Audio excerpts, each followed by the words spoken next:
Today, Cam and I are going to be discussing hiring days. It's something that we've done multiple times for our clients. Always interesting, very interesting way to hire, particularly when hiring lots of people at once or building teams holistically. We thought we'd discuss it. It's not something that has to be run through Pointer. It's obviously something you can run yourself. And so we thought, why not share, as we always do, give everyone the insights, how to do it, how to run them, what we like about them, what works well, what doesn't work well. So if anyone needs to get involved, they can. Cam? Yeah, I mean, some of our best and most successful hires have come from hiring days, Ricky. Built and scaled some really good and high performing teams through this hiring method, which like you said, the goal of today is to yeah, highlight what we've been able to do, but also give everyone here the opportunity to be able to run these themselves through our experience. So let's jump into it. So first off is like, what is a hiring day, Ricky, and how does this differ to just your traditional hiring or recruitment process? So I Yeah. think the big thing is that this is a very compressed process, right? It's bringing in all of your shortlisted candidates, all of your preferred candidates into a one single day event, which really obviously compresses the timeline, but really also it changes the decision criteria for how you evaluate candidates because you're getting to see a lot of different interactions that you don't just see when you're just doing skills-based interviews or experience-based interviews in a one-to-one setting. Well, let's maybe just even simplify it more than that. Hiring day, one day you bring everyone into a room, full day interview process, Hunger Games style. You know, for us, halfway through the day, you let half the people go home. You take your shortlist through, and by the end of the day, you hand out job offers to everyone who you want. And for us, we've done that anywhere from 4 hires on a single day to 10. Yeah, yeah. And so obviously what we're doing here is in terms of the hiring process, you're replacing weeks of work. I mean, that's not to say it doesn't replace the work entirely because there's a lot of work up front that goes into it. And that's what we've been doing is vetting all of the shortlisted candidates, getting them prepared, preparing what the content and the structure is for the day. But ultimately, then you get this very condensed and quick process for a decision, which is really good. But the other thing is it's not just about the speed either. It's also about the new context that you're getting, the better comparison that you're getting when you're putting reps side by side in the same environment and testing them under some pressure situations as well. You don't always get that in one-to-ones, but you get a different type of pressure, but not always the same. Yeah. I think that's on your next slide there. It's like speed isn't always the outcome. You actually get much better insights.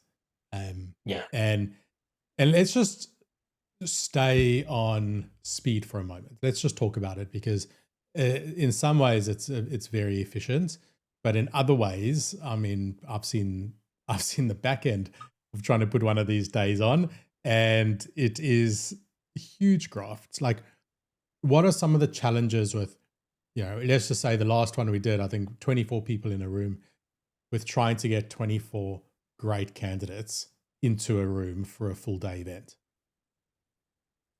Yeah, I think that's when we're talking about the time intensive part of the process. The time intense switches to finding all of the right people that can be all available on the one day and having them all there, knowing that you've got a good collective of people so that you are comparing apples and apples, right? You've got 24 in the room of people that you think you want, and now we are vetting and finding the ones that we really do agree that we really want in our company. So that takes a lot of work up front. And I think it's building worth out. mentioning that that's probably one of the downsides is Yeah. that you definitely lose some good candidates. Like, I think there's no doubt about that. Like, they can't all make the day. Yep. and then some of those good candidates can't make it. So that's something to be aware of. And like, we were lucky that we kind of had the ability to say, all right, well, 1 or 2 might slip through, and so we have a second hiring round. Like, we're going to round out the team after the process. But one of the negatives, like, some people were just away that day. Definitely can be one of the negatives. Like with every pro, there's a con. There's a compromise in some way, and then yeah, you're right. That's definitely one of the compromises on this. I think we'll go on. It's definitely in the slides beyond this of how we can, or how those cons can sometimes just be outweighed by some of the positive that we gain from those days. So yeah, this is all about talking about the speed is the outcome, but alignment is the goal, right? There's a lot more to it than just getting a quicker process happening. So yeah, we're reducing time to hire in terms of, so particularly if you're using, say, Pointer or recruitment that is setting up the day for you. Time to hire is now just one condensed day for hiring manager or the heads of departments that need to dedicate a day to come and evaluate and hire, possibly 10 candidates at one time, whereas that traditionally could take anywhere between 4 to 8 weeks to go through, a 2 to 3 stage interview process if you're doing one-by-one single interviews. Yeah, fair enough. Right. But the other thing is, like, we've seen much higher offer acceptance rates. And I think that's because they're coming into a full day and they're getting there's this real buzz, there's this real energy of all the people in the room vying for the same position. But they're getting real leadership insights. Leaders are in the room. They're getting invested into the product. They're often doing activities based around the product, like mock cold calls, for example, or ICP mapping and things like that. And they're starting to really see themselves in this role. So we've seen that when offers go out, very, very high acceptance rates on those offers. Well, they've almost pre-accepted the role, right? Like, this is part of the pre-work that needs to be done. Because we'll talk about, like, one of the real challenges right at the end of the day, which is when you get to that offer stage. But you kind of have to know going in that all 24 people in the room will accept this job if they offered it. Yeah, there's still things that they are learning during the day, but we've had to resolve all of that early on. And so the part of pre-booking them in for the day is in that early round screening and interviewing, making sure that all of their questions are answered first, so that on the day you say, like, we want to make you the offer. You're just getting a amazing thank you. That's what I came here for. Not well, actually, that's interesting, amazing, really excited for that. I do have some questions though. Tell me, what about this? What about that? And everything else. Almost can't have that on the day. Yeah, 100%. It's the day ends up being all about selection, and it's a bit of a competitive environment. I think, but there's probably some psychology to that high acceptance rate of offers. They've committed a lot of time, so they've really bought in many ways. Very different from just going through a long-winded process where when you have a 3, 4, 5, 6 stage interview process, there's time for waiting for feedback. There's opportunity for lots of inner monologue to creep in that can alter decisions. Whereas this all happens on one exciting day. The offer is made on the day. They're feeling good about everything that's just gone on. They feel like a winner because they've received an offer, and so very high acceptance. And then, Ricky, maybe we can talk about this as well, like retention we've seen. And particularly we use these for SDR hires, which traditionally have high likelihood of churn simply because they're early stage entry level roles. They're very hard to verify against hard and fast skills and experience that churn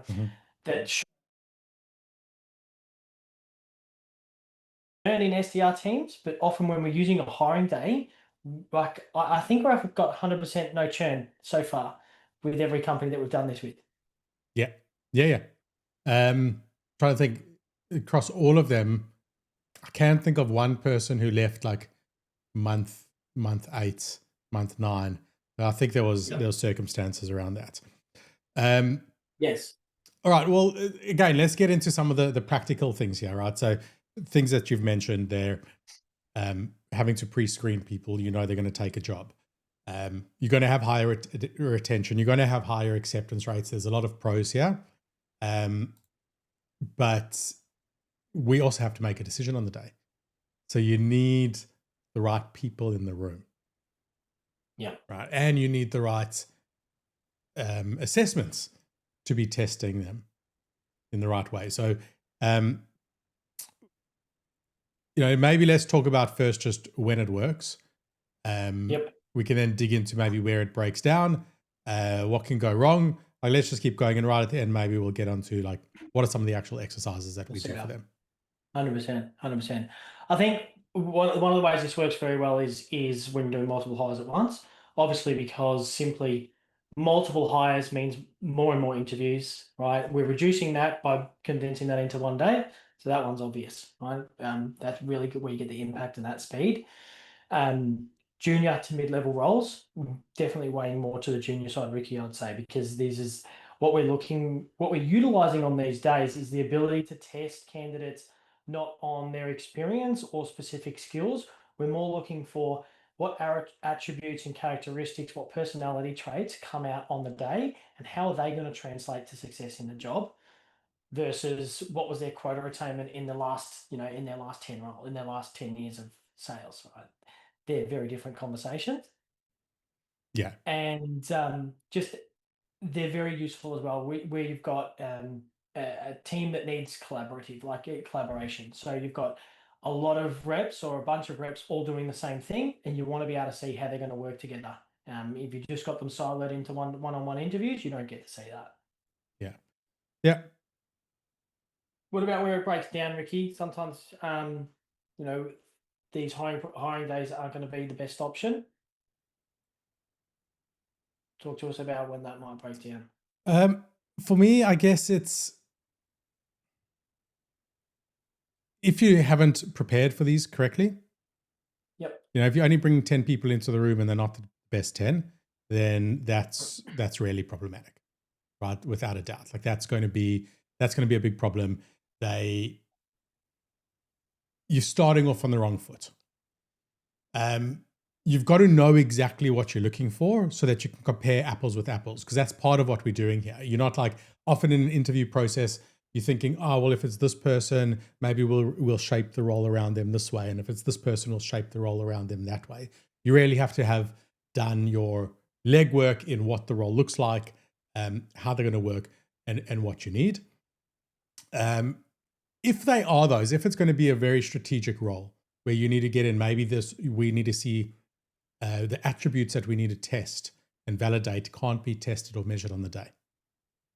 That's often the case. Let's say you got a strategic leader and you're looking to do, they need to put together a 30, 60, 90-day plan. You can't do that in a Hunger Games style event like this, right? So this is really not going to be great for your senior, highly strategic roles, super complex roles, roles that aren't neatly defined, or if you don't have the ability to really prep a hiring day well. Because like 95% of the work is still done before this hiring day. Yeah. Yeah. And if you haven't come to it well prepared, it's just a shit show. Yeah, I agree. It's all in the preparation. Like the illusion here is that what we're talking about is reducing time to hire or like speed to hire. In some ways is a bit of illusion because there's probably more heavy lifting up front, whereas usually you're delaying that work in a traditional. It's also just whose time are you saving? So in our scenarios, we've screened 100, gone all the way through and we've landed up, hey, we want these 24 people here on the day. We've done all of that work. The actual hiring manager, the head of growth or head of sales, the head of marketing, whatever, has done nothing. Yeah. The head of growth or marketing, if they were to have been involved in now interviewing 24 people, it would be 24 30-minute interviews. So that's 12 hours. Usually there's prep for that interview and post-interview, notes, debriefing, feedback on everyone. So it probably works out to about 30 minutes per interview worth of additional admin. So that's 24 hours, 3 full days now from this hiring manager to do one round. Then if they're going to be doing second rounds or third rounds, it really gets complicated. And the coordination in between, just trying to find the times for those meetings, probably lands up taking 4 hours worth of their time if they're adding it up. So a huge amount of the hiring manager's time. Whereas when we did it, right, the hiring manager could just be there for the day. Half of that day that they were there during certain exercises, they weren't even involved. They were just off on their laptop doing some work. So it was, practically speaking, total 8 hours of their time at most, with them still being able to get to some of their other work in between. So massive time saver for the hiring manager, not massive time saver holistically. The benefit, though, is in the quality. And this is where, like, the one thing that I have to stress is every single time we've done this, we've landed up picking different people to who we originally suspected. Yeah. Every time. There is something about bringing people into a room and seeing how they work together, see how they handle this pressure, see how they collaborate, how they engage socially, that just changes things. Like we saw one guy, the most polished, was our top pick at one round, and he did 2 to 3 things on the day that was just like slightly inappropriate in how he spoke to the woman at the hiring day. Just like when there was a task to be done of like writing on the whiteboard, said, he delegated it to the female in the room on the team. And we're like, ooh, like you would never find that out. Never. Other than in an environment like this. And we had a decision to make there with the hiring manager saying like, look, this is going to be a top performer, but also problematic culturally. What do you want here? What stage are you at? Are you willing to bring in some headaches for the sake of revenue at this stage? Or how to, and they're like, absolutely not, like not for this role. We can't have that. We're building a team, and particularly for BDR teams, which this one was for, they're like, fucking hard to bring in the right woman into your sales team, promote them in the business. Like every sales team is constantly fighting against becoming this bro culture. So they're like, we're not starting with those problems. This is an absolute no. Wouldn't have figured it out otherwise. Yeah, there's far less when it comes to actually building that cohesion within the team and team culture.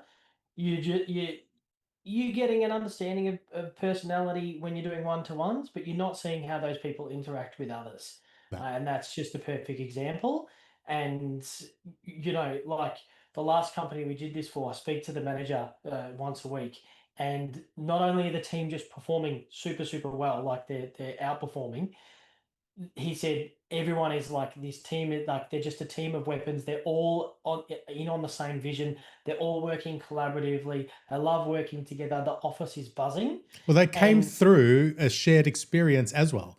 So like the team 100%. Building started before they were even a team. Yeah, absolutely. And I just think that cohesion is super important, particularly at a startup or a scale up. You won't get that as much. It's more of a guess in a more of a traditional hiring sense around how this team is going to gel together. You're less guessing when you've already seen these 10 people in the same room trying to solve the same problems, or essentially competing against each other, but building this camaraderie whilst they do that. That's incredibly unique. Now, one of the, I guess, things here that we haven't mentioned, and I don't even know if it's on one of the slides, but one of the biggest advantages to this hiring day was every person that was there we knew would take the role, and we had already established start dates, potential start dates and the alignment. So we had, or you can have, every person on that team starting at the same time on the same day. And that's part of this decision that you're making. Like we were torn between like number 9 and number 10. Who should we take? And it was a close call and there was some disagreements within it. But we knew that the one actually had a 3-week notice period, whereas the other one didn't.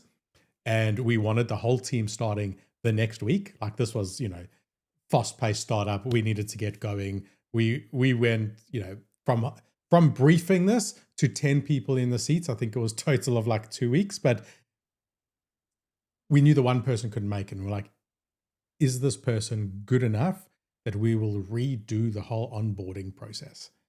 And we determined it wasn't. So having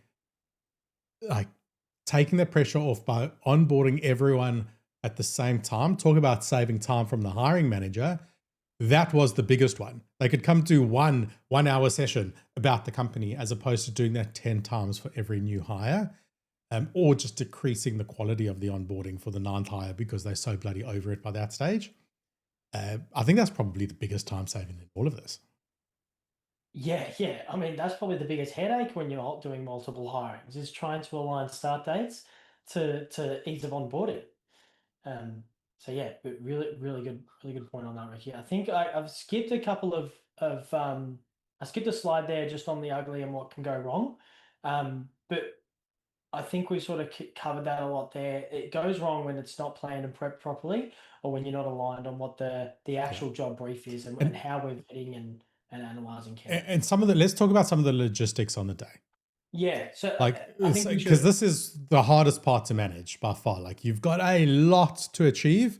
And if there's like 25 people in the room, even to do a 10-minute one-on-one with each person through that day, just once, just one 10-minute, which is insufficient for a lot of things, that's 250 minutes with people swapping in between, lands up being, 260, 275. That's like 4 hours just to get through 10 minutes worth of one-on-ones. And then the person doing those one-on-ones hasn't seen what's been going on during those 4 hours with the rest of the cohorts. Yeah, 100%. So yeah, let's talk about structure.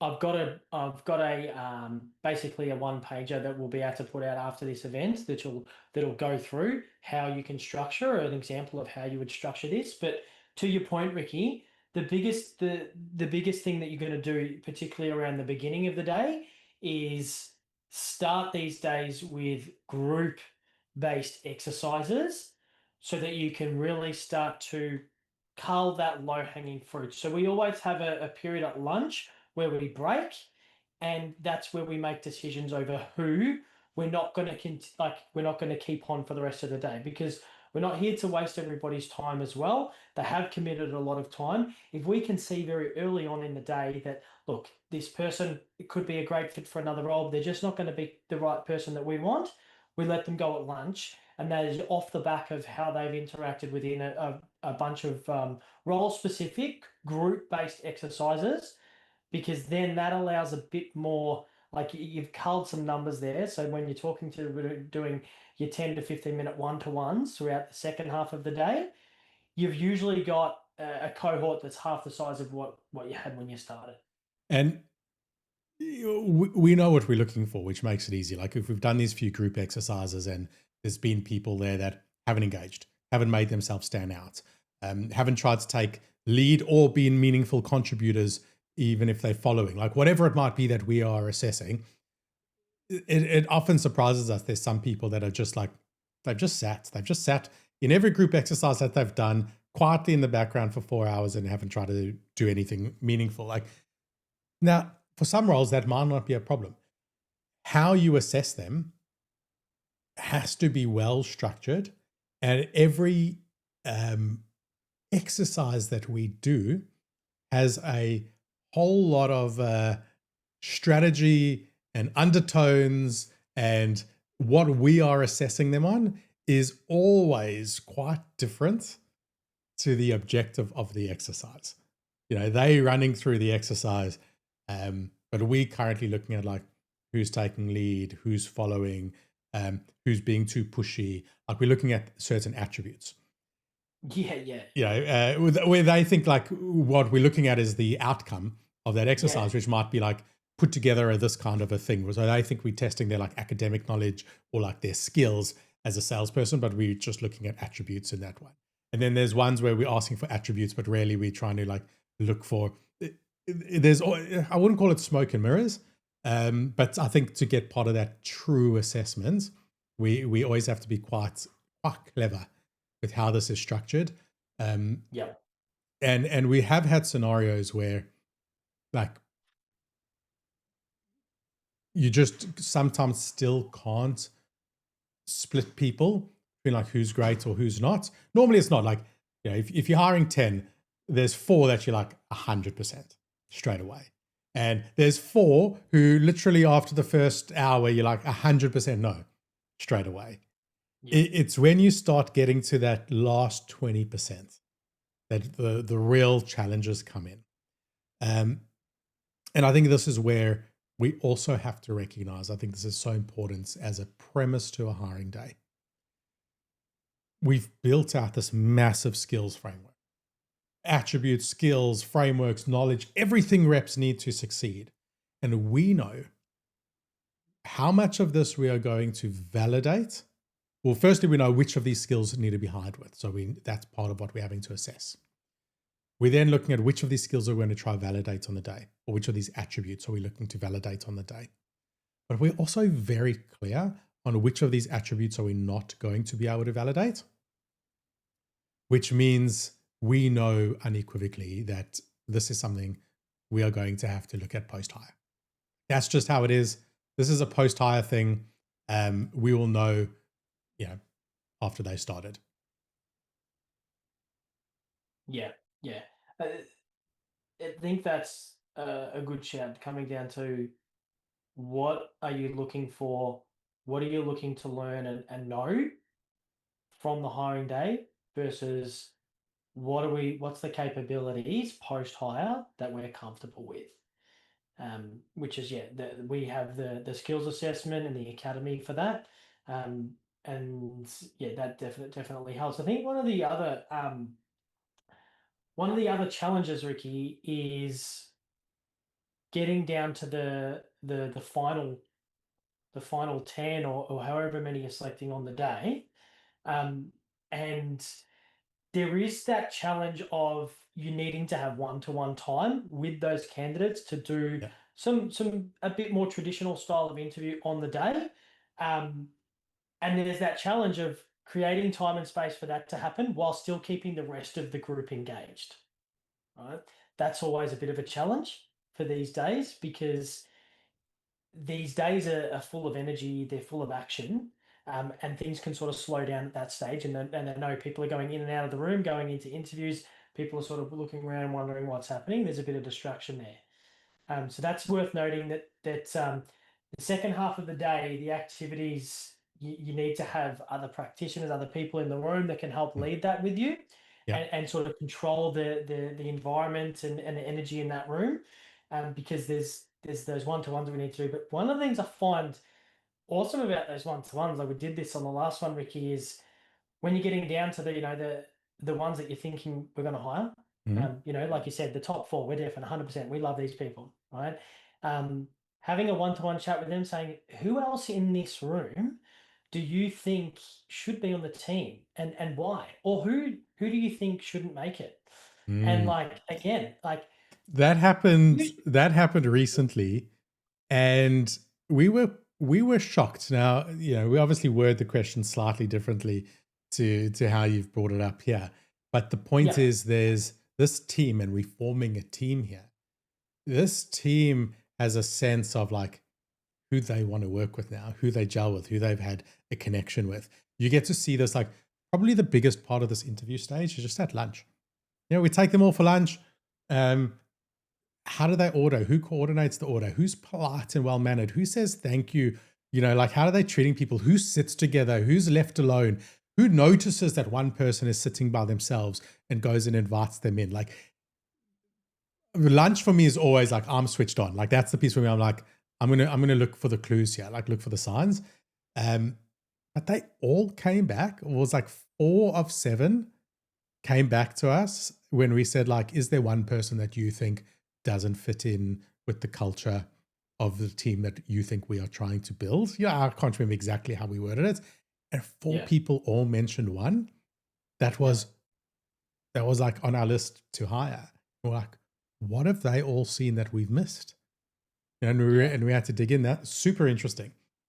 Yeah, because we've had this observer experience, whereas the reps, so they're having this, they're contributing, they're a part of it, so they're also getting this experience that is slightly different from And they're ours. having conversations that we're not a part of, right? Because like they're talking amongst Exactly, themselves. exactly right. So again, like in a traditional hiring sense, or hiring program, you reps might be competing for the role against others, and they might be working together in the same team in 2 weeks' time. Who knows? But they don't know who those people are. They haven't had interactions with those people. Again, just another benefit that all of the people that you choose on the day have all spent a day working together, competitively, collaboratively, all of that. And so, like that's I think that's part of the biggest reason why you get such good team cohesion Right. and culture at the beginning versus maybe that taking 3, 4, 5 weeks to develop. So let's just, to summarize here, we've got saves you a lot of time, saves the hiring manager a lot of time. It's probably even more work up front to coordinate than a regular hiring process. So probably more work in total, but significantly less work for the hiring manager. Better decisions. Overall, it's faster because it's not this drawn out 1 month process. It is like, it's a 1 day thing. And from advertising through to putting on this event, super quick. And often, you can set the start date before you start. Significantly better onboarding, less management load in onboarding them, better team cohesion and culture and camaraderie. I mean, I guess if you're using a recruiter, it can be a more cost-effective way. Depending on how many you're hiring, you could probably, because you're bulking them, you could potentially negotiate better deals. And if you're doing it yourself, it's still just more economical overall. What are like any other benefits? What have I missed here? Yeah, look, I think like some sort of downstream effects of those are like improved ramp times, right? All teams starting on the same day, same hiring, same onboarding. They've all worked together. They've already sort of collaborated. They've met each other. They do tend to ramp faster. Um, Ricky, it'd be great for us to run these stats on this, but anecdotally, I think we can say you get an increased likelihood of high performance. Yeah, Um, and retention. yeah, definitely. Yeah, we've definitely seen increased and stronger retention, and we've seen a high likelihood of high performance. Well, there's Going this like back, competition, like that started in the like uh, with the right way, like because they're coming through as comrades. But on day one and during this ramp period, when you hit the phone for the first day and you're like, let's see who books the first meeting, like just having everyone there at the same time, the competition is organic and is strong. Whereas if each person started 3 days, 4 days after another, by the time yeah, number 10 joins, they 3 weeks behind number one. Obviously, number one seems better, but number 10 yeah, higher might actually be better. And now number one is getting like defensive, and number one is trying to cause issues for number 10 because they were perceived as the golden child. Whereas number 10, whereas they all start on day one, yeah, these kind of egos don't build the same way, which is materially different how yeah. the team There's works. as we finish up, so there's probably one other benefit that we haven't mentioned, um, and that's they are just a lot of fun. It's a fun way to hire people from a company perspective, a recruiter perspective, but from a candidate perspective, we've always had great feedback. I've never heard a candidate say, "Oh, you know what? I loved so and so's 5-stage interview process, and it was so great." But I've had lots of reps come back to us and say, even the ones that don't get placed and don't get the offer, they say, "You know what? I love that experience. I love that day." Yeah. And for branding in your company, like I think that's another Yeah, benefit. because ultimately the reps like they don't mind the effort. No, What they mind is a month long or 6 week long or 7 stage process that they wait 2 weeks in between every time. On the day, by the end of today, you either have a job or you don't. we will always offer them, to make it worth their while, additional training, additional resources. Pretty much all of them will get a job, or we'll help them get a job. So like we add to that because there is a big cost of them taking a day off work or whatever it is to be there. But you're right. They actually surprisingly all come back enjoying it and saying like, that was a really valuable day. I'm appreciative of the experience. Yeah. 100%. Amazing, Cam. Awesome to run through that. Hopefully anyone who's watching this or watching the recording takes some out of it. If you ever want ideas on what the actual exercises are, because we've done shit ones and they've gotten better over the time. We've learned now exactly which kind of exercises to run, how to structure the day. Because that's the one last thing here. Because it's only one day, you've only got one shot. Like if you stuff up how you run it and it's a shit show, you've now burnt all of the candidates, all of your decision-making capabilities. Like there's risk to running it all in the day. So if you want those insights, give us a buzz. Always happy to talk through them. And of course, we're happy to run these for you. That's our literally bread and butter. So or figuratively. Cam, thanks for being on. We'll chat about this soon. And if you do run them, if anyone listening to this does run them, and you don't want to talk to us about it, phone us afterwards and just let us know how it went. Maybe we can compare notes. Awesome. Thanks, Ricky. Thanks, everyone.